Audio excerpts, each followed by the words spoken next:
Olá, sejam muito bem-vindos ao podcast Learning, Creating e Sharing, episódio número 30. Luís Almeida, e hoje temos o privilégio de ter connosco Vítor Figueiredo. Viva, Vítor! Tudo bem? Olá, Luz, tudo bem? Tudo. Excelente. Olha, muito obrigado por teres aceito o convite, aqui o desafio. Uh, Ia começar por fazer a pergunta aqui inicial, que é quem é o Vítor? E explicar aqui um bocadinho da sua jornada profissional e também académica, também acho que também já é relevante. Muito bem, muito bem. Luís, em primeiro lugar, obrigado pelo convite, é um gosto estar aqui e ter esta conversa também contigo.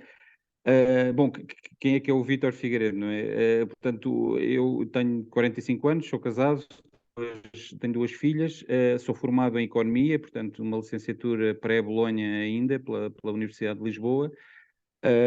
Tive sempre aqui um bocadinho esta tendência mais para a área financeira e empresarial, portanto foi sempre uma tendência já de há bastante tempo.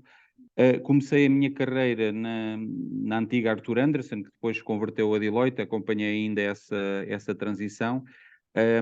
Na altura, auditoria, alguns trabalhos também de consultoria, enfim, na Europa, também bastante por África, enfim, nas antigas colónias. Tive depois um período que estive como responsável da parte financeira também de uma das empresas do Grupo Ferrovial. Foi um período de cerca de 3 anos. E depois ingressei na empresa onde estou hoje, embora, enfim, aqui com várias nuances. Portanto, esse é um percurso que já tem hoje 17 anos, mas que depois, enfim, posso explicar um pouco, teve aqui várias fases e inclusive várias estruturas acionistas.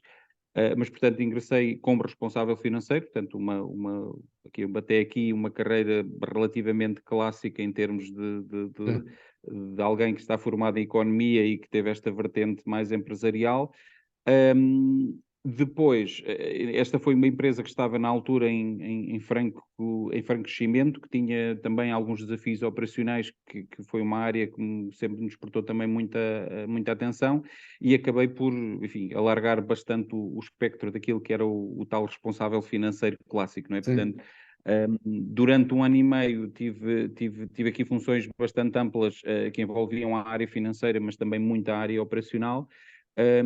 Era, portanto, uma empresa que nessa altura pertencia a um grupo belga e que a seguir me fez um convite para assumir as mesmas funções, mas aí com cargo de administrador e naquilo que eram as empresas, os investimentos que o grupo tinha nos Estados Unidos da América. Uhum. Portanto, rumei com a família também para os Estados Unidos, como expatriado, na altura tinha 29 anos, Sim. como responsável financeiro. E aí foi um desafio também bastante engraçado. Portanto, tínhamos uma empresa que estava a comemorar praticamente 100 anos de existência, que tinha sido comprada pelo grupo há relativamente pouco tempo, e Uhum. aí, enfim, havia alguns desafios, mas mais numa perspectiva de reestruturação, e tínhamos dois negócios, portanto, a começar, ou seja, tínhamos uma área mais dedicada à logística, principalmente de fruta, fruta importada, e tínhamos uma área também de refeições pré-cozinhadas, portanto, que também eram dois armazéns a arrancar Uhum. em pleno, portanto, apanhei os primeiros passos desses dois armazéns. E, portanto, mantive-me aí durante 3 anos completos, 3 anos bastante intensos. Voltei a Portugal em 2010, portanto, mesmo naquele período pré-Troika, portanto, aquele Sim. período mais complicado de um ponto de vista económico. Portanto, foi uma altura em que a empresa aqui em Portugal tinha 3 áreas de negócio e resolveu dedicar-se única e exclusivamente a logística e transportes. Havia que desenvolver a empresa, havia que desenvolver o mercado local e foi isso que fiz, portanto, desde 2010 até, enfim, mais ou menos 2020. Já agora, enfim, não me querendo alongar aqui muito Sim. nesta Não há primeira problema. pergunta que fizeste, mas, portanto, em 2020, o grupo, enfim, colocou aqui a possibilidade de fazer o desinvestimento em Portugal. De alguma forma, eu era responsável, enfim, do grupo em Portugal e tinha grande afinidade também com a estrutura acionista, portanto, é uma empresa cotada na Bolsa de Bruxelas, mas em que o principal acionista é uma família. E felizmente, enfim, a confiança era tanta que me pediram para, enfim, estar nesse processo de desinvestimento e de, inclusive, tomar responsabilidade sobre a própria venda da empresa. Daí até ao passo em que, enfim, me fizeram o desafio se tivesse a estrutura financeira por trás, de poder fazer um MBO, portanto um Management Buyout. Enfim, foi uma oportunidade que me foi dada e que eu agarrei com unhas e dentes e, portanto, filo em 2020 e a partir daí, enfim, a empresa mudou a estrutura acionista, portanto, hoje sou CEO da empresa em Portugal e em Espanha, que também, enfim, Sim. se quiseres posso explicar um bocadinho mais essa entrada no mercado espanhol. Enfim, de alguma forma, além de CEO, tenho uma participação acionista, enfim, com o apoio também de outras pessoas da equipa de gestão e com o apoio de um fundo de private equity. Boa, excelente. Ou seja, uma jornada longa, com várias culturas, várias experiências. Ou seja, se calhar até para aproveitar o que tu estavas a dizer, ou seja, a Zobo há pouco tempo fez uma aquisição, ver se não diga aqui alguma informação incorreta, da loja Frio em Espanha, e acredito que essa jornada, Exatamente. que tecnicamente possa parecer simples, acredito que não só estrategicamente para os próximos planos futuros, é um desafio enorme, correto? Não só profissionalmente, mas também pessoalmente, com toda a cultura envolvida e toda a estrutura e tudo o resto, né? Sim, aqui, enfim, para dar aqui um pouco também um enquadramento, quando voltei dos Estados Unidos, portanto, a empresa, como disse, reestruturou um pouco a atividade e canalizou todos os esforços para a atividade logística. Nessa altura, encolheu bastante o tamanho, portanto, as duas Sim. áreas que foram descontinuadas tinham um volume importante. E, portanto, o primeiro ano que fechámos, foi comigo como CEO, fechámos com cerca de 6 milhões de vendas. Portanto, este último ano agora que fechámos com 105. Portanto, houve aqui enfim, uma evolução grande. Durante, enfim, vários anos aqui, principalmente 2010, 2020, nós fizemos com uma infraestrutura que tínhamos e com, enfim, de alguma forma, convencendo o grupo, na altura o grupo Grignard, de origem belga, a fazer, enfim, alguns investimentos, mas sempre com algumas dificuldades de estarmos num mercado que não era considerado estratégico, Claro. numa atividade que também não era aquela que era core do sempre essa dificuldade. E às vezes isso tornava o papel um bocadinho ingrato, que era aquela situação de nós queríamos fazer coisas, víamos os resultados, a empresa sempre foi bastante saudável do ponto de Uhum. vista financeiro, portanto sempre esteve bem. De alguma forma também a gestão, enfim, deixava o grupo descansado e, portanto, nós estávamos aqui um bocadinho à nossa vontade. Obviamente, quando precisávamos do grupo, quase que dava aquela ideia de, epá, deixem-se estar quietos, pá, não chateiem muito, né? Epá, e isso complicava-me aqui um bocadinho os nervos, de alguma forma. Pá, sempre fui uma pessoa que gostei de aproveitar as oportunidades que tinha. Sim. Quando este modelo quase enfim, que se esgotou, em que efetivamente era preciso dar aqui um passo à frente e realmente fazer uma alteração estratégica na empresa de forma a torná-la mais possante, coincidiu com esta estrutura acionista. E, portanto, 2020 foi um ano extremamente importante para nós, portanto, além de termos mudado de estrutura acionista, abrimos um novo armazém na zona norte do país, gerimos a pandemia, enfim, foi um ano à séria, com muitos desafios, mas o certo é, portanto, a estrutura acionista ficou oficializada em junho de 2020. Em setembro de 2021 estávamos a fazer a primeira aquisição, portanto, a Loja Frio. Certo. Em novembro de 22 fizemos outra aquisição, que foi a Friológico, também em Espanha, e mais recente, há cerca de 2 semanas, fizemos uma outra aquisição em Santander, portanto, que foi a TDF. Ou seja, temos aqui 4 operações em 3 anos. Portanto, isto tudo para te explicar. Entretanto temos a pandemia no meio, não é? Sim, parece um pormenor, mas Sim. enfim, o nosso maior volume estava muito baseado em Canal Horeca e, portanto, tivemos ali grandes altos e baixos. Tudo o que era Claro. clientes do retalho subiram muito, tudo o que era clientes da Horeca desceram muito e, portanto, foi preciso Sim. gerir isto tudo, que não foi nada fácil. E Mas, que portanto, acredito que não estaria em nenhum plano estratégico. não, isso não estava. Isso garantidamente nós, pá, no início de março começámos a perceber que havia qualquer coisa que realmente parecia não ser passageiro, mas ninguém estava à Sim, mas a espera. dimensão é difícil de quantificar, Sim, talvez. muito, muito. E, portanto, nós no momento, portanto, quando se começa a perceber que as escolas vão fechar e quando se começa a perceber aquela corrida aos supermercados e quando se começa a perceber os nossos clientes, de alguma forma, a constituírem estoque, mas a não fazerem vendas, enfim, quando nós começamos, enfim, trabalhar em supply chain tem esta situação, nós normalmente vemos as coisas a acontecer aqui com alguma antecipação. Foi algo, enfim, ninguém estava preparado. Portanto, quem disser Claro. que estava preparado para isto, não é mentira. Mas pronto, foi uma altura em que efetivamente fizemos todas estas alterações e de alguma forma não desacelerou o nosso plano. E isto para responder aqui um pouco à tua pergunta, o plano de entrada no mercado espanhol era algo que nós ambicionávamos há muito tempo, de alguma forma o Uhum. Grupo Grignard não nos quis proporcionar isso, mas a nova estrutura acionista foi uma das principais coisas que foi falada, foi o que é que iríamos fazer no primeiro dia Claro. pós-alteração, esta era uma delas, portanto havia que efetivamente fazer este movimento. Por isso, de alguma forma, enfim, havia aqui um planeamento, é algo que estamos a executar. Não era só isto, portanto, havia aqui outras situações que nós acreditávamos que poderiam dar aso a um crescimento da empresa. A oportunidade estava cá e de alguma forma, é um gosto poder materializá-la. Mas aqui, sobretudo, de um ponto de vista logístico, é muito importante termos uma presença ibérica, porque pá, eu sou, enfim, grande patriota e grande defensor de Portugal, mas de um ponto de vista logístico, a fronteira entre Portugal e Espanha faz pouco sentido. Portanto, eu agora costumo já dizer, sou muito ibérico, não é? Portanto, é um bocado esta a ideia, porque há sempre este sentimento de pertença que é importante. Mas de alguma forma, de um ponto de vista logístico, esta presença era importante, permite-nos chegar a clientes que olham para a Península Ibérica como uma unidade e permite-nos dar uma oferta completa, e permite-nos, obviamente, crescer e ter E acesso. alavancar e passar para outra fase, para outro estágio, não é? É isso mesmo, isso mesmo. Portanto, Acredito, obrigado, e acima de tudo, muitos parabéns, porque acho que na situação vamos lá, só focarmos aqui um bocado em Portugal, passar isto em Portugal não é fácil, porque nós sabemos culturalmente como é que as coisas são. Acho que é preciso, acima de tudo, como tu disseste, esse suporte, esse fundo, acima de tudo, a visão, não é?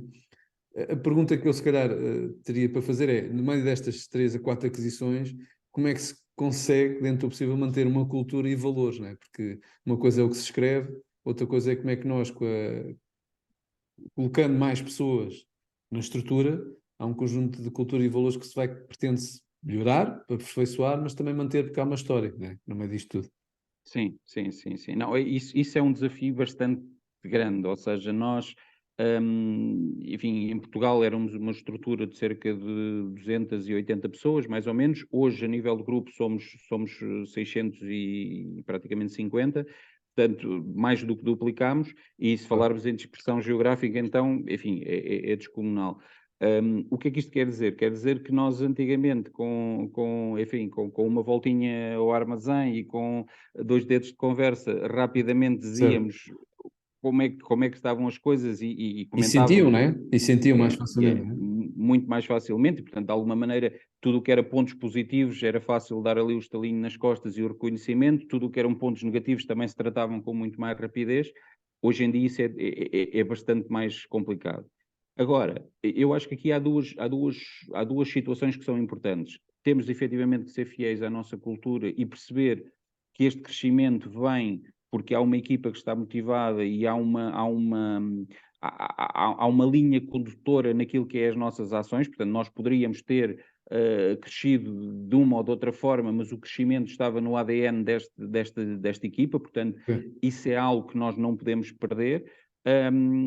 Esta proximidade aos clientes, enfim, deles sentirem que estamos a crescer, mas continuamos presentes e continuamos a dar o serviço que queremos, é realmente muito importante. E depois, a todos os colegas que se têm juntado ao grupo, é preciso também explicar-lhes qual é esta cultura. Sempre com uma ideia de que a cultura das empresas juntas não é a mesma que a cultura individual. O que é que eu quero dizer com isto? Nós temos a nossa forma de estar, mas de alguma forma, cada vez que assimilamos uma nova equipa ou uma nova localização, uma nova empresa, de alguma forma a nossa cultura também se adapta um pouco. Portanto, nós não somos Reaprender, rígidos não é? e não Reaprender um estamos, bocadinho. exatamente, nós não estamos aqui com uma fórmula de chapa de chegar Sim. e a partir de agora toda a gente pensa igual. Não, passamos a ser diferentes, passamos a ter mais valências, passamos a ter uma forma de abordar as coisas. Agora, o que é importante é que as pessoas realmente estejam alinhadas naquilo que bom e naquilo que é mau, ou seja, quais é que são as nossas forças e quais é que são as nossas fraquezas, de modo a podermos trabalhar nas duas coisas e construir uma cultura que necessariamente será uma cultura diferente daquela que era antes, não é? Claro. Portanto, há aqui uma assimilação dos dois lados, portanto, quem compra, de quem vende, Sim. de quem, enfim, quem de alguma forma, aquilo que somos hoje, somos diferentes daquilo que éramos há 3 anos atrás. Eu quero acreditar que pela melhor, portanto, essa Claro. diversidade é importante. E perceber que, enfim, as pessoas, quando trabalham juntas, e porque eu acredito que o ser humano, por natureza, é bom, portanto, e Uhum. tem uma forma de fazer as coisas que é, enfim, aquela que creio que é a mais correta. Portanto, quando nós temos essa cultura intensa de fazer as coisas bem, de alguma forma acabamos por estar alinhados. Portanto, pode demorar mais algum tempo, mas acabamos por estar alinhados. É um bocadinho essa a resposta. Sim. Portanto, é aqui um pouco uma adaptação e enfim, uma agilidade de Sim. poder assimilar as coisas boas. É essa a ideia. Sim, e facilita porque há um propósito e em conjunto faz todo o sentido, não é? Sim, sim, Claro. sim, sim. E isso, de alguma forma, é algo que hoje me orgulho na equipa que lidero, é que nós até podemos ter opiniões diferentes sobre como chegar lá, mas o sítio onde queremos ir, esse está claro para toda a gente. E, portanto, toda a Claro. gente sabe exatamente aquilo que a empresa é hoje e aquilo que a empresa quer ser daqui por 3, 4, 5 anos.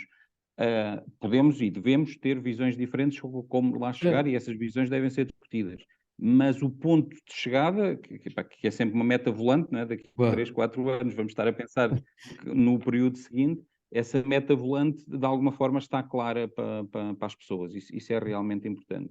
Sim, e é enriquecedor até ter essas opiniões diferentes às vezes que podem-nos, se calhar, ver coisas que se calhar não estamos a ver e podem ajudar a crescer de uma forma, se calhar, às vezes, se calhar não estávamos a pensar ou a tomar decisões até mais rápidas ou acalmar as decisões e isso é importante, não é? No fim de contas, eu costumo dizer, ouvir todos também é importante, não é? Dentro do Sim, possível. sim, sim, sim, sim, sim. Para nós é muito importante e quando pensamos, por exemplo, numa aquisição, porque, enfim, temos tido esta experiência ultimamente.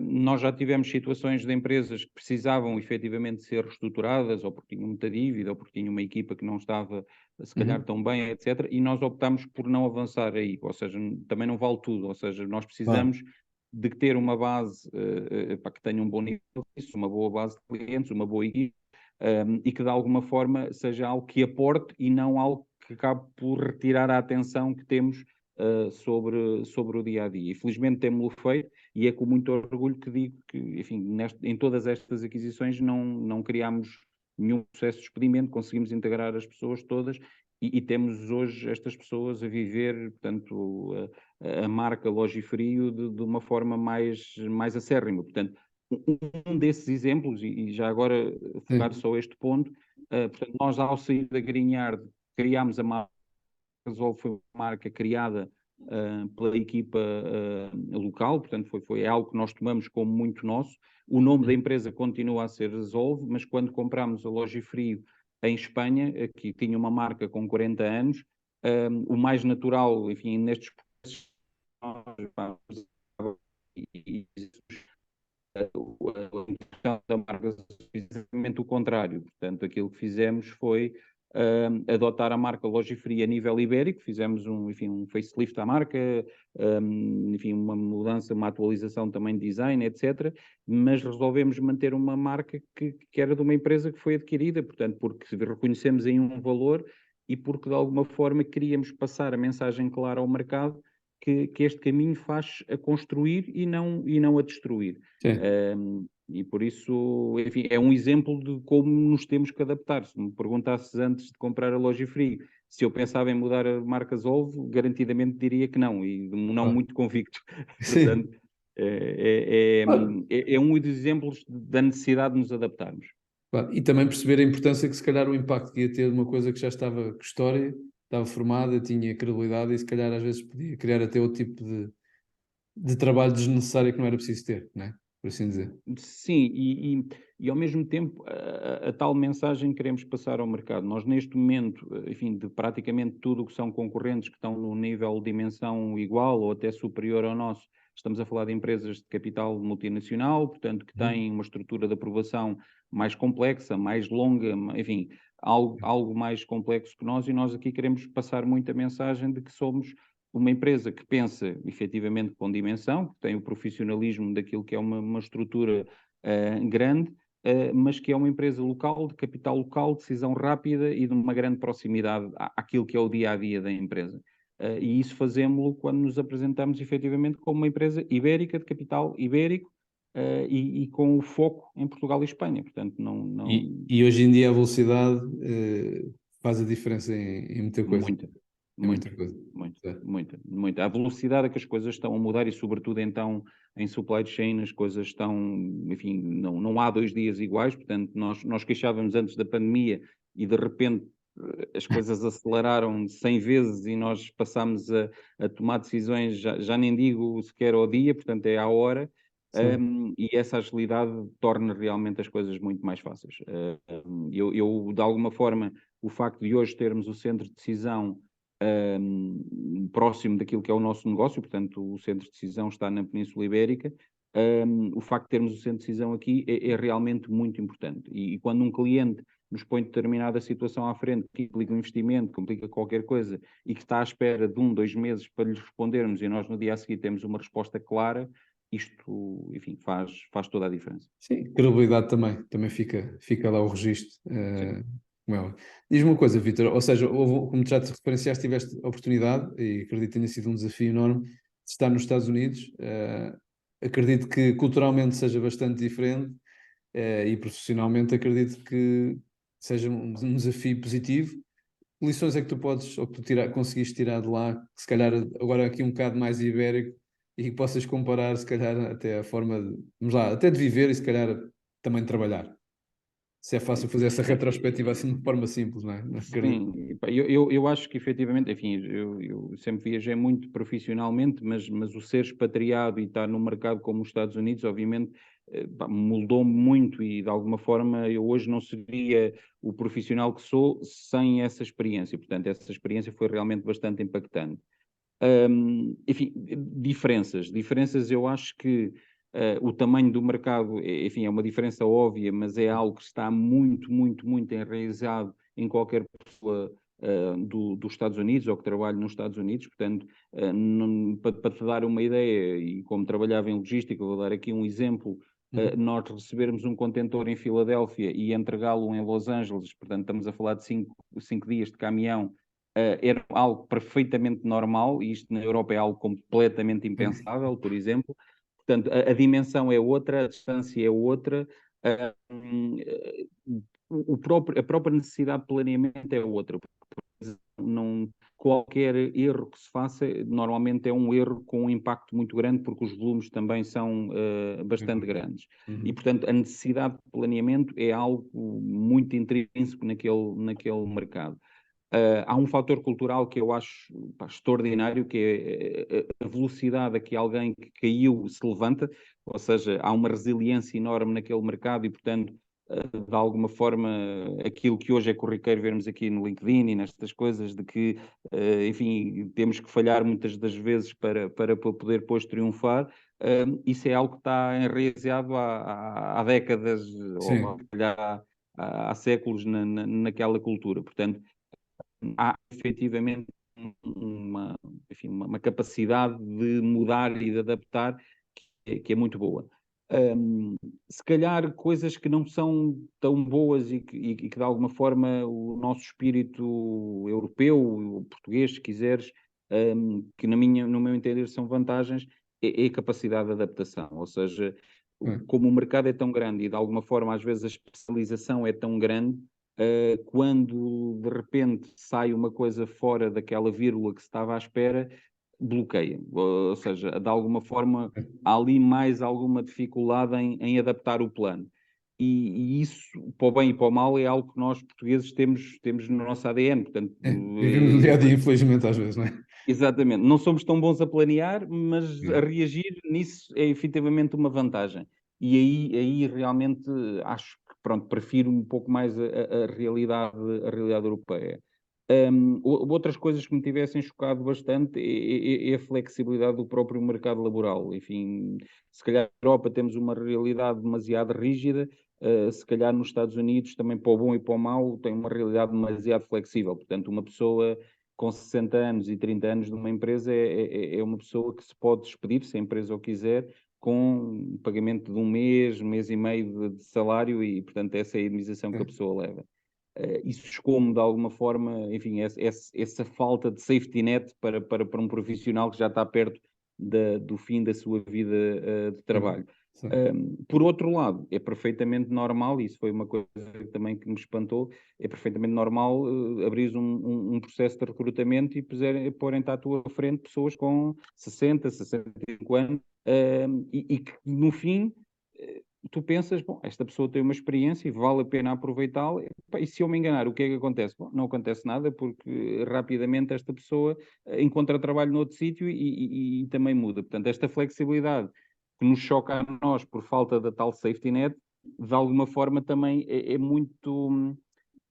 potencia muito a contratação porque não há grande risco. Portanto, as empresas apostam muito em pessoas, mesmo inclusive em pessoas séniores. Portanto, são dois mercados muito, muito diferentes. Eu diria que pá, o mix dos dois era algo excepcional. Portanto, se nós Excepcional, tivéssemos claro. um nicho de mercado nos Estados Unidos, que é um mercado inteiro aqui na Europa, e bem, era obviamente algo bastante interessante. Há aqui uma capacidade de inovar pelo lado dos Estados Unidos também enorme, epá, uma capacidade de Eu acho, inovar muito eu grande. acho que às vezes a minha sensibilidade com as pessoas que falo e amigos é a aversão ao risco.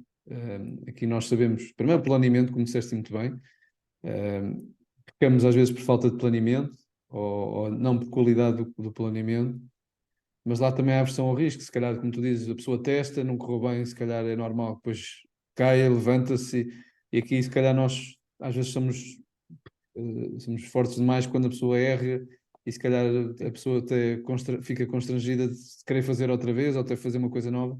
E isso também acho que tem a ver com a parte de educação, né? Quando nós começámos na escola desde pequeninos, não sabemos que isso fazia parte do processo, cair, levantar, fazer outra vez. Claro, e também aprender com isso, né? Fomos ali afunilados por forma a não poder ter essa abertura, né?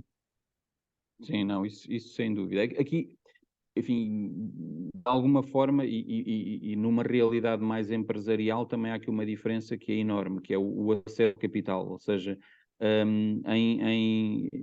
nos Estados Unidos, portanto, há muito acesso a capital de capital de risco ou capital que efetivamente entra na empresa e, portanto, de alguma forma há um risco que é partilhado com o investidor, enquanto na Europa ainda há muito, ou se recorre muito ainda àquilo que é o endividamento bancário e que de alguma forma é alguém que nos empresta dinheiro, mas que depois, quando as coisas correm mal, é um passado, é um legado ali que Sim. fica atrás, não é? Portanto, e isso de alguma forma faz com que a pessoa pense duas vezes antes de tomar um risco. Enfim, E também há a questão da instituição bancária muitas vezes não ter um know-how para que possa efetivamente também ser um parceiro de negócio, não é? Não só ser ali uma parte em que nós temos que fazer o compromisso, mas há um compromisso mútuo de querer crescer em conjunto. Como é óbvio, não estou a dizer que a banca não quer que não sim. cresça, mas não pode colaborar da mesma forma que se calhar um investidor nos Estados Unidos vê que tem todo o interesse em que em conjunto vejam melhores formas de evoluir, não é? Sim, sim. Não, principalmente naquilo que é um investidor que de alguma forma setorial e, portanto, que conhece normalmente o setor onde está a investir, é diferente de um banco que é muito mais generalista e onde se tem que explicar o básico do que é o negócio e porque é que acreditamos porque é que acreditamos que vamos ter tesouraria para pagar aquele empréstimo, enfim, Sim, é muito mais difícil, é efetivamente mais difícil, mas, claro. mas pronto, mas são realidades diferentes. Hum, Às vezes, epá, eu sou um grande fã, por exemplo, de Tarantino, e às vezes há pequenas partes dos filmes que eu retenho. Eu lembro-me de uma parte em que alguém dizia a diferença entre Portugal ou entre a Europa e os Estados Unidos está naquelas pequenas coisas em que nós achamos que é igual e de repente vamos e vemos que é diferente. E há grandes diferenças, há efetivamente grandes diferenças. Somos, enfim, culturalmente não somos tão diferentes como, por exemplo, países asiáticos e europeus, mas as pequenas diferenças são significativas e quem vive, quem realmente muda de armas e bagagens para outro país, nota essas pequenas diferenças. Eu acredito que sim.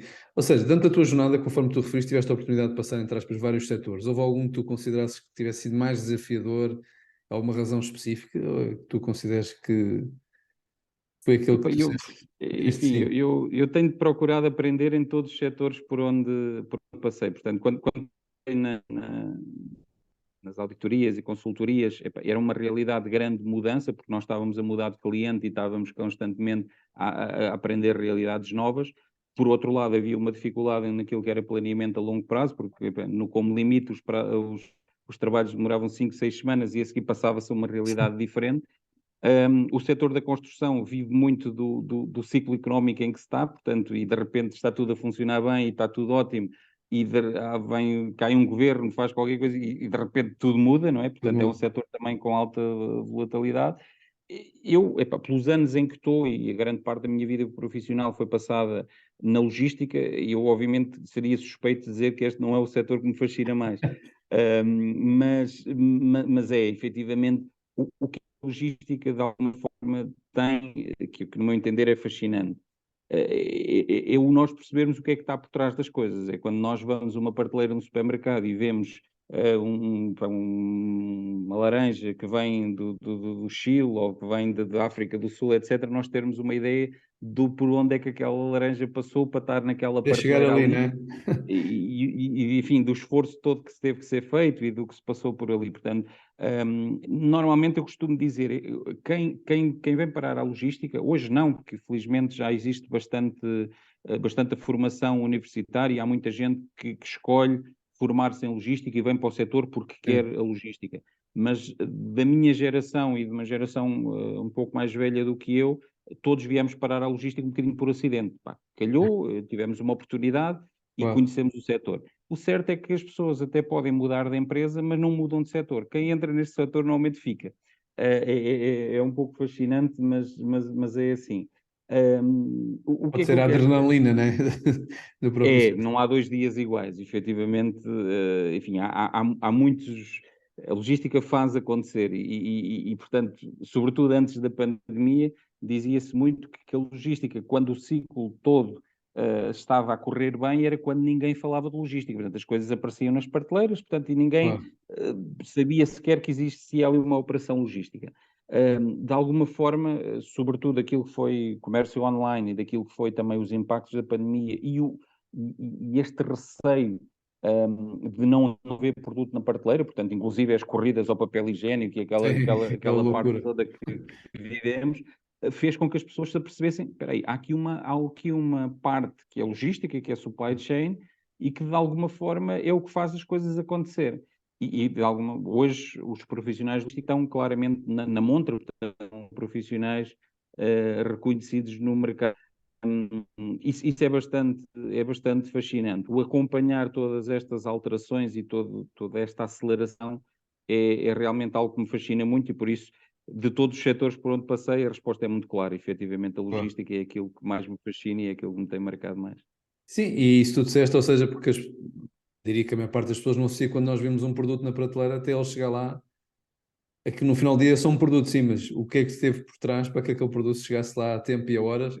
E muitas vezes não depende só de quem até só entregou, porque há vários fornecedores por um meio a intervir, não é? Sim, sim, Né? sim, sim, sim, sim. Eu pá, só aqui partilhar uma história curiosa. Enfim, tenho também dado aulas de logística, né, uma coisa muito pequenina, mas que tenho estado a fazer. E, por exemplo, uma das coisas que às vezes explico é qual é que é a logística de um lavagante vivo por exemplo, pode viajar dos Estados Unidos para Portugal de avião e que sai de lá numa segunda à noite e à quarta-feira está dentro de um aquário de uma marisqueira. Portanto, e explicar por onde é que passa o lavagante, ainda por cima vivo, e que processos é que são feitos, etc. Isto normalmente deixa as pessoas, enfim, com quem estou a falar, de boca aberta, apesar de serem profissionais também de logística, mas normalmente de outros setores que não o alimentar. E isto são curiosidades, isto são coisas que depois efetivamente marcam as pessoas enfim, Claro. e que é realmente fascinante saber Não, o que está por e porque no meio desse pequeno exemplo que até que tu estás a dizer, há leis que se aplicam de um lado que têm que estar conjuntas com os que vão receber, não é? Por isso isto depois tem que bater Sim, tudo certo, porque senão o processo fica bloqueado, não é? No meio disto sem tudo. dúvida nenhuma. E é Sem só um dúvida nenhuma. pequeno exemplo. Eu, por acaso, a próxima pergunta que tinha aqui, eu sei, uma das tuas experiências, eu sei que acho que é dar aulas, se não estou erro, no Isla, e também como Sim. presidente da Associação Portuguesa de Operadores Logísticos, ou seja, partilha-me um bocadinho, são duas coisas, ou seja, parece que são dois pequenos pormenores à parte, mas que acredito também sejam duas coisas que gostes de fazer e uma experiência, de um lado, talvez mais próxima do que fazes, e a outra, partilhar um bocadinho da nossa experiência, às vezes, para as pessoas também perceberem o que é que está envolvido no meio disto tudo, não é? Sim, são coisas diferentes. Efetivamente, a Associação Portuguesa de Operadores Logísticos, não, enfim, esta direção que agora eu presido, tem sensivelmente um ano. Eu enfim, já tinha pertencido também aos corpos sociais da associação antes, mas de alguma forma é uma associação que junta os operadores logísticos, portanto, alguns deles concorrentes trabalham no mesmo setor que nós, outros que trabalham em logística, mas logística de outro tipo de produtos e de outro tipo de Uhum, operações. E de alguma forma é algo que faço, epá, com muito gosto, no sentido de tentar representar um pouco também aquilo que é o setor e tentar ordenar um pouco o setor e tentar aqui duas coisas principais. Em primeiro lugar, enfim, representar o setor principalmente naquilo que são mudanças legislativas, etc., que de alguma forma às vezes pode haver menos sensibilidade de quem está a legislar sobre aquilo que são os desafios destas empresas, dos operadores logísticos, e, portanto, permite participar no processo e alertar para aquilo que são uhum, eventuais erros ou lacunas dessa mesma legislação. Portanto, esse é um ponto bastante importante.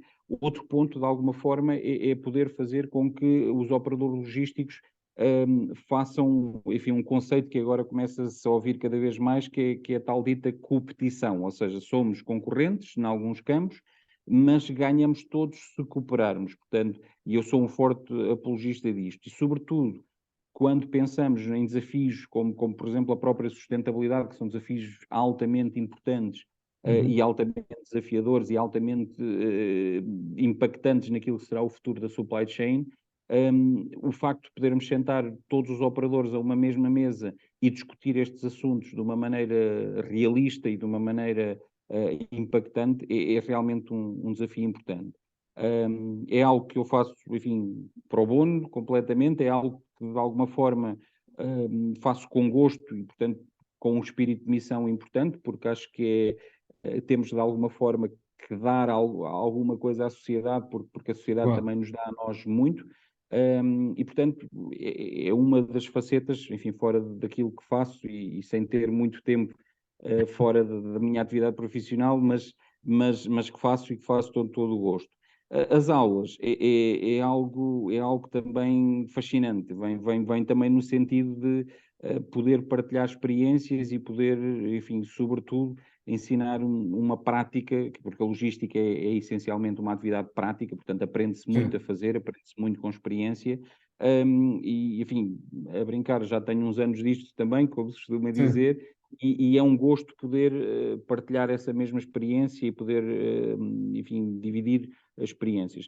Eu diria que aqui, quase de uma maneira relativamente egoísta, dizer, eu dou alguma coisa aos alunos, ou pelo menos espero, acredito que possa dar alguma coisa aos alunos, mas os alunos também me dão muito a mim. Ou seja, a parte mais interessante é quando se abre uma discussão total aberta, sim, sem slides por trás, sem nada, e estamos aqui a discutir casos e estamos aqui a discutir reações. Uma das coisas que eu gosto na disciplina que leciono é fazer um caso prático e faço questão de todos os anos o mudar e faço questão de eu próprio não o resolver para poder fazer com que os alunos, que muitas das vezes, com premissas diferentes, chegam a resultados diferentes, desde que essas premissas estejam certas, encantado sim, da vida. Portanto, é um bocadinho isso. Isto vem um bocadinho em linha também de uma outra atividade que já agora sim. partilho, que também faço mentoria numa organização de startup. E aí também, mais uma vez, algo completamente pro bono, algo, enfim, que faço no meu tempo livre, também nesse sentido de partilhar. E no tal sentido do give back, não é? Sim. Eu lembro-me muito de pessoas que ao longo da minha carreira perderam tempo parando o que estavam a fazer para me explicar um ou outro processo e para me, enfim, dar um ou outro conselho. e tenho esperança que o impacto que essas pessoas tiveram em mim, que eu de alguma forma o possa transmitir também Claro. para outras pessoas. E, portanto, é nesse sentido que tenho também essas atividades. Excelente. Eu acho que dos 3 pontos que referiste, um que tirei da associação, que é, eu acredito que o mindset de hoje em dia sentir que estão todos à mesa, apesar de serem concorrentes, mas têm que colaborar com um propósito, ou seja, há um objetivo, né? Por isso, e todos aprenderem uns com os outros, porque a experiência de como estiveram, se calhar às vezes é o mesmo problema que nós temos, e se calhar entender. A parte da escola deve ser agir, porque por vezes são, se calhar às vezes, algumas potenciais soluções que são fora da caixa, que não são pessoas que estão fora da área e se calhar até podem vir a ser interessantes pôr em cima da mesa para discuti-las, né? Com quem já tem mais experiência. E eu acho que isso também, e como tu disseste, a mentoria, por isso o propósito deste podcast, quando creio que é, nós estamos sempre em processo de aprendizagem, devemos criar qualquer coisa, sempre até para experimentar, e o processo de partilha é quando nós começamos a ter, se calhar, poder ajudar as outras, não digo impacto, muitas vezes as pessoas só associam um impacto financeiro, mas impacto na vida, se calhar, a forma como se vê as coisas, até poder ter uma atitude diferente perante o dia a dia, né? Eu acho que isso é super enriquecedor e acho que isso é de louvar. Luís, enfim, vou partilhar também, às vezes nas mentorias, não se pode só dizer coisas boas, a questão é esta, muitas Claro. das vezes as pessoas têm ideia, mentoria, estar ali, incentivar, fazer, etc. E eu não gosto tanto dessa visão, eu muitas das vezes tenho a visão oposta, que é, isto é uma ideia má, não vais por aqui porque isto não vai correr bem. E aí há duas coisas. Epá, geras um impacto positivo, porque se calhar a pessoa ia estar ali a investir tempo ou investir dinheiro ou a fazer alguma coisa e tu alertas para uma série de coisas que podem efetivamente correr mal, ou, e isso é aquilo que me dá mais gozo então, é quando a pessoa toma aquilo como uma afronta e diz: não, não, esses problemas que tu estás a pensar, eu também já os pensei, tenho solução para eles e vou com a minha ideia avante. E o mais gratificante é quando a pessoa prova que está certa. Porque de alguma forma aquilo gera-se ali quase uma rivalidade e tipo, eu Uma vou disputa, provar que estou vá, certo. saudável, não é? Uma disputa, exatamente. E já aconteceu e digo com todo o gosto, é um gozo enorme quando eu percebo que dei um conselho, dizer não te metas nisto, isto não é negócio, tens que pensar noutra ideia, e de repente a pessoa agarra nos 2 ou 3 lacunas que eu apontei, resolve-as e mostra, não, isto afinal resulta e eu consigo fazer. Isso E é extremamente gratificante. eu acho que, mas aí é a atitude da pessoa perceber, ok, faz sentido o que estás a dizer, mas não é porque tu estás a dizer que se calhar não funciona, se calhar até há outros 900 milhões ou não sei quantos milhões de pessoas que até podem dizer, não, eu gosto disso e se calhar até vou comprar isso, né?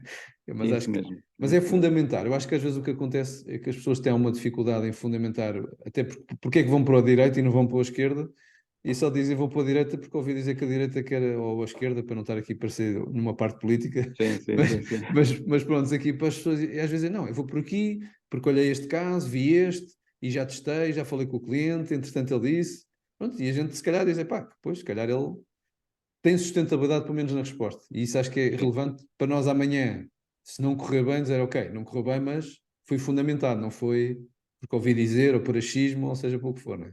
Isso é muito importante. E hoje em dia, sobretudo, enfim, obviamente temos este boom todo tecnológico e portanto, às Claro, vezes há a ideia que fazemos uma app e ficamos ricos, e portanto, aquilo, e sabemos todos que as coisas não são assim, e portanto, muitas das vezes é preciso realmente desafiar a pessoa, para percebermos se a ideia está bem suportada ou não. E também para a pessoa não ouvir só o tal incentivo, porque o incentivo é fácil de dar. claro. De alguma forma, para pôr a pessoa numa situação desconfortável e perceber que a pessoa está preparada para esse desconforto, é algo muito, muito, muito importante. Enfim, recordo aqui algumas mentorias que fiz, algumas que correram muito bem, outras em que efetivamente a pessoa não aceitou muito aquilo que lhe Claro. estava a dizer, mas isso é importante. Muitas das vezes o papel do mentor é alertar para isso, colocar a pessoa numa situação que possa efetivamente não ser a mais confortável, para ver também qual é a capacidade de resiliência da pessoa. Claro, até porque se não fizer contigo, pode apanhar outra pessoa e ele dizer assim, então, mas a outra pessoa que me está a fazer mentoring não podia me ter alertado sobre isto. Por isso, isto há sempre aqui este desafio de tudo o resto. Vítor, diz-me uma coisa, no meio de quem potencialmente estes jovens que, como tu disseste muito bem, acho que já há muitas pessoas a investir, e existem já cada vez mais, as faculdades estão a apostar na área da logística e tudo. Algum conselho, alguma recomendação que tu, para estas pessoas que querem seguir esta área, além de resiliência no meio deste processo, que tu pudesses recomendar ou sugerir que no meio deste processo? Eu acho, enfim, para os profissionais, sobretudo para os profissionais de logística, porque este é um setor muito desafiante, mas não só para esses, eu acho que eh, é importante que as pessoas percebam que na vida não são só retas e, portanto, as estradas têm lombas e têm curvas e têm aqui algumas contrariedades. E que, de alguma forma, são as contrariedades, é a tal zona de desconforto que estávamos agora a falar, que molda os profissionais. E, portanto, quando nós fazemos uma entrevista e percebemos que há alguém relativamente jovem, que tem menos experiência do que nós, e que se põe numa posição, muitas das vezes, de pouca humildade, no sentido de dizer o que é que podem fazer por mim, o que é que... Eu acho perfeitamente legítimo que as pessoas procurem uma organização que as potencie, que as faça crescer e Claro. todos nós, nas nossas carreiras, procuramos esse tipo de empresas. Mas, de alguma forma, tem que ser uma relação recíproca. E quando alguém inicia uma carreira, no meu entender, a empresa está a fazer uma aposta, obviamente, enfim, com um objetivo. A pessoa também está a fazer uma aposta, também está a dedicar as suas horas, mas é uma relação recíproca. E muitas das vezes existem pessoas que estão a começar a carreira e que acham que a balança não está equilibrada, ou seja, Certo. portanto, eu aqui recomendo sobretudo, além da tal resiliência e daqueles conselhos mais clássicos, daqui uma humilde não se perder. Isso tudo, tentar aprender de cada situação. E muitas das vezes as tais ditas zonas de desconforto, as tais esfias que não são, enfim, aquilo que nós gostávamos que fossem, tudo isso, aproveitar essas oportunidades para aprender qualquer coisa, porque aprende-se muito, muitas das vezes, com aquilo que não é positivo também. Não se aprende só com os bons exemplos, também sempre com os Sim, maus exemplos. claro. Eu acho que isso é algo que, se calhar, hoje em dia há um bocadinho de evitar alguma, todos os processos, quando não correm como queremos, geram alguma frustração e há que ter aqui um pouco de paciência também para aguentar essa frustração, para aprender. Obviamente que somos todos animais que procuramos estar confortáveis e, portanto, quando as coisas não estão a correr bem, é preciso mudar. Nada contra esse tipo de espírito, mas muitas vezes é preciso dar o tempo e pensar se já aproveitámos tudo o que poderíamos ter aproveitado daquela experiência que estamos a ter. É um bocadinho esse o conselho que deixaria. Boa. Diz uma coisa, no meio destas jornadas, acredito que tenhas alguma história assim de referência, seja ela na logística ou isso que gostasses de partilhar aqui a audiência, que seja, te recordes que sempre uma história gira ou seja referência até seja nas aulas ou para contares às vezes no meio dos processos com outros empresários. Epá, tenho várias situações. Se calhar, enfim, vou partilhar aqui uma mais da empresa e outra mais mais pessoal, se calhar, Uhum. da empresa e voltando aqui àquele período, ao célebre período que há pouco estávamos a falar de 2020. Nós, portanto, aqui um pouco o enquadramento.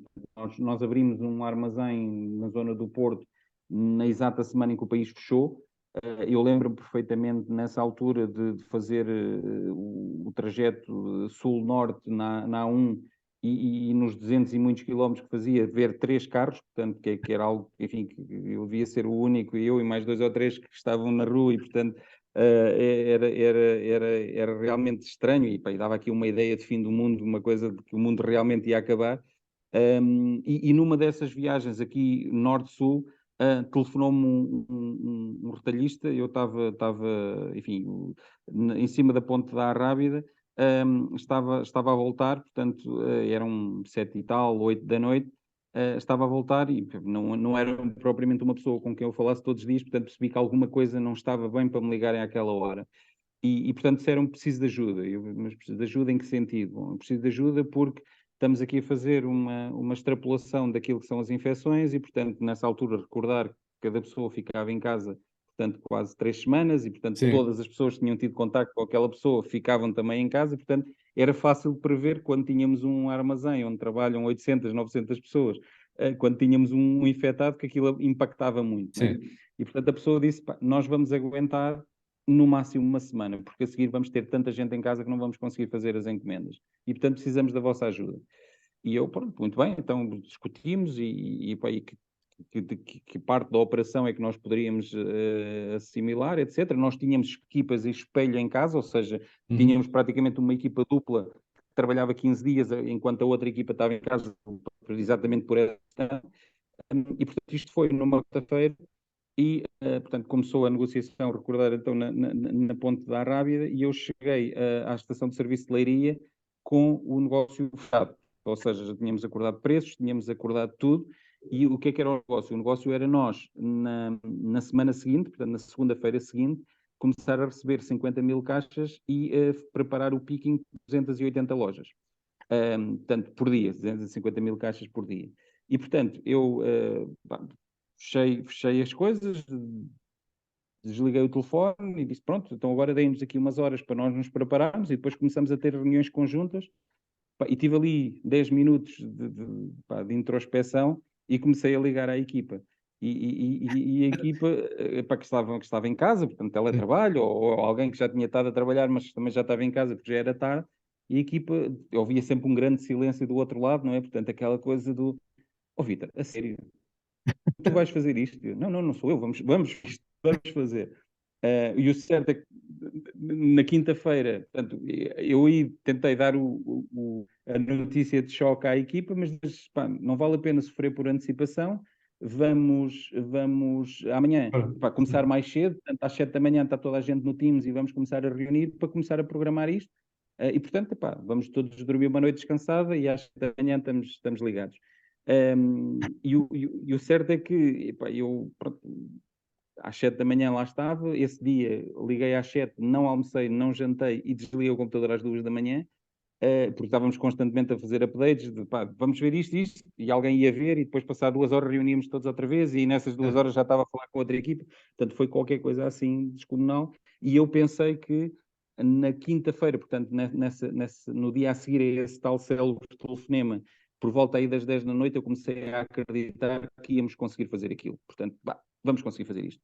Na sexta-feira, que foi quando começámos a reunir com o cliente, a primeira coisa que o cliente nos diz é vocês têm aqui uma má interpretação. E eu, então o que é? Vocês estão a sim. admitir que uma interface de uma operação antiga que já tínhamos feito funciona. Não, nós usamos um sistema diferente e vamos ter que construir um interface novo. Um pequeno Aí, pormenor. pá, aí as coisas realmente caíram um bocadinho à terra, mas o certo foi que na segunda-feira, às 6 da manhã, estávamos a receber o primeiro caminhão, tivemos atrasos de 2 horas nos 2 primeiros dias e a partir daí entramos num ritmo normal. Dizer também que esse cliente foi extremamente colaborativo, portanto, trabalhámos Sim, verdadeiramente em equipa, e o certo é que toda a gente, hoje é um case study, quer na nossa empresa, quer na empresa do nosso cliente, porque estas são operações que normalmente demoram 6 meses, um ano, e a preparar, não é? Portanto, e nós preparámos em 4 dias com tudo. Portanto, e nessa e, altura pá, não havia voos, portanto, veio uma carrinha da DHL da Alemanha para Portugal com scanners e com material que nós tínhamos comprado e que tinha que ser entregue, e portanto sim, veio uma carrinha nesta distância toda de propósito de trazermos o equipamento. Alugámos equipamento em praticamente todo o país e trouxemos de todo o lado. Contratámos 50 pessoas, portanto, neste meio termo. Epá, foi um desafio realmente dantesco enfim, chegámos ao pormenor de trazer contentores, destes contentores provisórios para alargar o espaço de refeitório para as pessoas não se misturarem, não se afunilarem. sim, Fomos das primeiras empresas em Portugal a fazer aqueles testes sanguíneos de Covid, que depois sim. chegávamos à conclusão que aquilo não era nada fiável, mas na altura era o que havia. É o que havia. Epá, e fizemos isso tudo, foi realmente uma operação relâmpago epá, que mostra um bocadinho o que é a logística e a capacidade de improviso, enfim, foi um desafio superado, epá, e hoje, quando a equipa às vezes aciona, conseguimos, não conseguimos fazer, vem sempre este exemplo. Vocês lembram-se que em 2020 fizemos isto?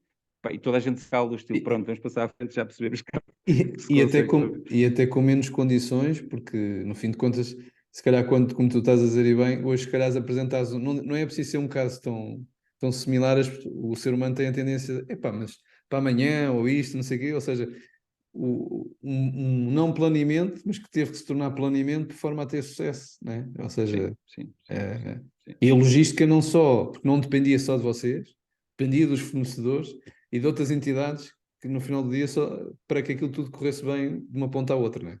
Sim, sim, sim. Não, aqui foi claramente epá, em cima do arame e vou-te só contar mais este detalhe Sim, sim, epá, claro que que é sim. delicioso, enfim, nós trabalhamos em câmaras, porque as câmaras trabalham por temperatura, nós trabalhamos em temperatura controlada e, portanto, as câmaras têm portas e normalmente nós planeamos as operações ou as dimensões das câmaras consoante as operações. Esta operação, obviamente, era maior do que aquilo que aquela câmara tinha sido planeada para fazer.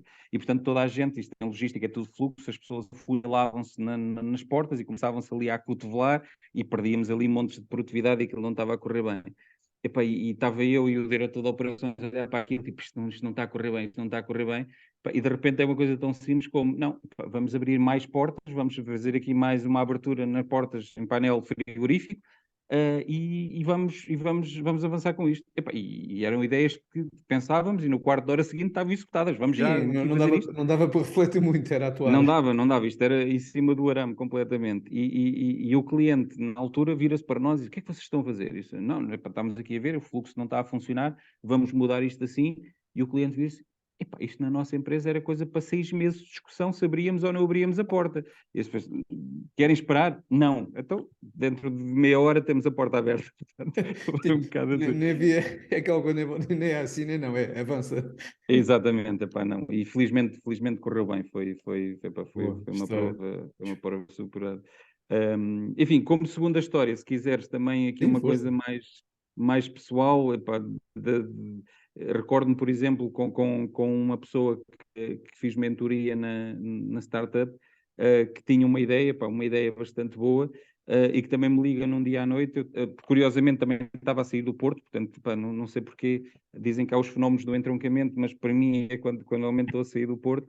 E a pessoa, eu já estava a caminho de casa e a pessoa diz-me que ia reunir. Pá, era enfim, um projeto que depois acabou por não avançar, mas era um projeto de cabazes de refeição com apoio enfim, de um chefe de renome, etc., cabazes alimentares. Portanto, era algo bastante interessante e a pessoa ia se reunir com um chefe na zona norte de Estrela Michelin, etc., e estava ali muito insegura, ia no comboio e dizia, pá, não sei muito bem como é que vou abordar isto, não, pá, não sei o que é que ia dizer, e estava ali com uma série de inseguranças. Eu virei-me para a pessoa e disse, a que horas é que chega o teu comboio? Ah, pá, por volta das 8 da noite, combinei com a pessoa às 10 e tudo, então eu vou-te buscar à estação e vamos os dois falar com o chefe. E saí, cheguei a casa, eram 13 e tal da manhã, não estava nada disso planeado. No outro dia também tinha uma reunião bastante cedo, mas o certo é que também não deixei a pessoa desamparada. Fui com ela, ajudei a fazer a conversa, convencemos o tal dito chefe. O projeto depois acabou por não avançar, mas por outras razões. Portanto, o chefe Claro. estava convencido em alinhar connosco. E pá, foi também, lá está, mais uma vez, aquela capacidade de improviso, mas de não deixar alguém que estava numa situação pá, relativamente insegura e estava ali a duvidar muito, etc. E disse, pronto, não, pá, não passa nada, vamos fazer isso, eu ajudo. Aliás, de alguma forma, passei quase o tempo todo calado. A pessoa conseguiu fazer a É, conversa que a tinha para segurança da fazer e pessoa de sentir que não estava sozinha no meio do processo e. era importante e tentei apoiar. Excelente. Ótimo, ótimo. Estamos aqui quase no final, ia-te só fazer aqui mais umas perguntas, ou seja, algum livro, filme ou palestra que gostasses de recomendar, dentro da tua disponibilidade, se ainda tens. Sim. Eu não duro muito, portanto, normalmente é aí que me vinco, portanto, tenho muitas atividades e depois normalmente é no sono é que acaba por ficar um pouco mais para trás. Mas epá, gosto muito de cinema, gosto muito de ler, enfim, sou um grande apaixonado também por tudo o que epá, as TED Talks, as palestras, hoje em dia temos acesso a muitas coisas e se calhar vou deixar aqui uma recomendação de cada, epá, como filme. há um filme que me marcou muito e também, pá, rapidamente conto esta história, não quero aqui levar muito Uhum. tempo, mas Não. foi no tempo em que o cinema esgotava salas e, portanto, onde muitas das vezes, quando nos atrasávamos, chegávamos a queimar, já não tínhamos bilhete para o filme que queríamos ir ver. E eu fui parar a esta sala completamente por acidente, porque o filme que eu queria ver já não tinha lugares e, portanto, este tinha lugar, fui ver. E lembro-me de ir com um colega meu enfim, eu morava em Lisboa na altura e íamos os dois voltar de metro e passámos a viagem toda calados porque ainda estávamos a refletir no filme. Epá, foi algo que me marcou bastante, já o revi várias vezes. O filme chama-se The Thin Red Line, portanto, A Barreira Invisível em português, do Terence Malick. Epá, Certo. e é um filme que eu acho extraordinário. Portanto, é um filme que normalmente ou se gosta ou se detesta e eu adoro. Portanto, é um filme muito bom. Como livro, pá, eu fascina muito pá, um livro que é O Estrangeiro, do Albert Camus, que é um livro muito curto, Certo. muito fácil de ler, mas que de alguma forma também tem uma posição de uma pessoa com uma posição bastante diferente perante a vida. Portanto, alguém que tem uma indiferença tal que nos marca por essa indiferença. Portanto, e é um livro que me marcou muito. Por último, palestras. Pá, eu acompanho muito um autor que é o Simon Sinek. Ah, sim. Ele tem uma palestra sobre o Joanito, que é um pouco sobre, no contexto de prazer, o facto de não haver ganhadores. Isto é um jogo contínuo, portanto, nós queremos fazer o melhor possível, mas nunca vamos ganhar o jogo, porque o jogo nunca termina. Sim. E é uma palestra deliciosa também, enfim, Sim. onde se aprende muito, efetivamente. Excelentes recomendações. Diz-me uma coisa, no meio desta tua jornada, acredito que tenhas bastante stress ou seja, pressão muitas vezes até dos stakeholders todos estão envolvidos. Como é que tu tentas gerir, ou qual é a tua estratégia para tentar gerir este processo? Porque, como tu dizes, já dormes pouco, o que às vezes não é muito saudável, mas É verdade, é verdade. como é que tu tentas gerir aqui estes dois desafios, pelo menos? Luís, aqui, antes disso, só dizer, efetivamente, pá, tenho uma vida com bastante stress. Quem me conhece sabe que isso é verdade e, portanto, pá, e gosto de fazer uns horários malucos e gosto de fazer umas coisas, mas também é preciso dizer que eu gosto desse stress, ou seja, de alguma forma essa adrenalina motiva-me. Portanto, eu não sou daquelas pessoas que diz, pá, sou um desgraçado e a vida corre mal porque tenho muito stress. Isto de alguma forma é muitas das vezes viciante e eu gosto de trabalhar a um ritmo elevado. Como é que lido com isso? Eu acho que é muito importante não sofrer por antecipação, ou seja, quando trabalhamos em muitos projetos ao mesmo tempo e quando temos muitas coisas a acontecer, temos que dedicar o tempo de qualidade que temos de dedicar a cada projeto e não podemos estar a pensar em vários projetos ao mesmo tempo. Portanto, por muito multitasking que temos, nós temos que olhar para as coisas uma de cada vez, nem que seja um quarto de hora de cada vez. Portanto, também não é preciso dizer que só trabalho num projeto de cada vez, mas quando dedicamos a atenção, tem que ser uma O atenção foco, de não é? Naquele qualidade momento, e focar aquilo. é isso, e tem que haver aquele ceteris paribus. Portanto, tudo à volta para uma pessoa se dedicar naquilo, toma-se a decisão e passamos para outra. Depois, obviamente, tudo o que é pá, uma atividade mais de lazer, eu gosto muito de caminhar. Nesse caminhar, normalmente aproveito sempre para ouvir ou a minha música ou algum podcast ou algo que É. me faça refletir. Normalmente caminho sozinho. Epá, por uma questão também de poder arrumar as ideias de recalibrar, e depois aquilo que acabámos de falar, epá, os livros, o cinema também é algo que me ajuda, enfim, não Claro. dedico tanto tempo como queria, mas que me ajuda aqui, a Parecer. recalibrar. Recalibrar é uma Bem, palavra que eu utilizo muito. boa. Algum conselho que tu consideres que foi um dos melhores conselhos que já te deram? Pá, sim, de alguma forma, enfim, tenho vários, como disse há pouco, há muitas pessoas desta jornada me impactaram muito e todas me deram alguns conselhos. Vou aqui deixar dois. Epá, um deles é um ditado que a minha mãe me dizia, me diz muito, que é um pouco quanto melhor cama fizeres, nela te há de deitar. O que é que isto quer dizer? Quer dizer que somos nós que definimos o caminho, portanto, tem impacto ou pior no futuro, consoante as nossas escolhas, e portanto, essa ideia de ter o destino na mão e ser nós a controlá-lo é uma ideia que me é muito querida. E depois também, epá, há também uma palestra interessante sobre isso, de que a vida é difícil e que de alguma forma nós temos que estar habituados a ter contrariedades e a viver com elas, sobretudo não cair naquela armadilha de nos considerar coitadinhos. Portanto, isso é efetivamente algo que eu tento evitar e que eu tento incutir também nas pessoas com quem falo, que a vida é aquilo que fazemos com ela e as circunstâncias normalmente, as tais lombas ou as tais contrariedades só nos tornam mais fortes se nós soubermos lidar com elas. E, portanto, aquilo que de alguma forma motiva muito é quando conseguimos dar a volta às tais contrariedades e quando tínhamos quase tudo o enquadramento certo para ter uma desculpa para falhar, de repente triunfar e mostrar que conseguimos dar a volta às coisas. Portanto, esses conselhos são conselhos que, enfim, que me aparecem à frente muitas vezes, efetivamente. Perfeito. Última pergunta, e penso que é mais fácil. Eu penso que já partilhaste, mas algum hobby que tu tenhas, além da caminhada, se calhar? Não tenho muito tempo, a questão é essa. Não tenho muito tempo, mas tento sempre fazer um dois em um, ou seja, lá está, enquanto faço a caminhada, ouvir uns podcasts, enquanto leio, tentar aprender qualquer coisa, enfim, tento fazê-lo, mas sou uma pessoa relativamente sossegada nesse aspecto, ou seja, tenho hábitos bastante sossegados nesse sentido, porque, enfim, a vida profissional já é suficientemente agitada. De alguma forma, e isto, epá, não é nenhum hobby, pelo contrário, mas é algo que eu gostaria ainda de dedicar mais tempo, é efetivamente à família. Portanto, todo o tempo que eu consigo estar com a família e todo o tempo, sobretudo também, enfim, com a minha família mais próxima, com a minha mulher, com as minhas filhas, é tempo que eu dou muito, muito valor e que ajuda também aquilo que estávamos a falar, da tal recalibrar e poder depois Sim. enfrentar a vida profissional, me ajuda bastante. Portanto, tento ao máximo fazê-lo, não o faço tanto quanto queria, infelizmente. Olha, Vitor, chegamos ao fim.